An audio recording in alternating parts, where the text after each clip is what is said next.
Hello. It's DMV Test Buddy again. There are simple situations that often raise questions for new drivers. An inattentive driver can easily make a mistake at such intersections. Let's try to see how quickly you can solve this problem. So, look carefully at the screen. On which trajectory are you allowed to make the turn?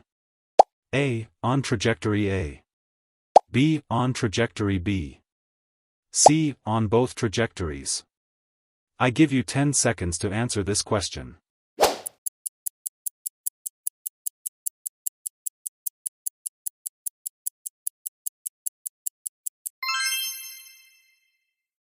So, let's figure it out. The image for the task shows a car that is about to make a U-turn. First, we need to make sure that there are no signs in the area prohibiting U-turns on this section of the road. Next, we need to check if there is a break in the solid line.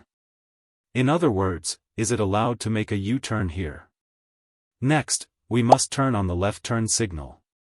And here is the most interesting part. When making a U-turn at this intersection, you will have to use a section of the roadway that has two-way traffic. We will make this conclusion based on the dividing lane marked at the intersection. Therefore, when entering the intersection, you can only continue driving on the right side of this section of the roadway. Accordingly, the correct answer is along trajectory B. So, admit it, who of you answered quickly and correctly? Let's discuss the situation in the comments.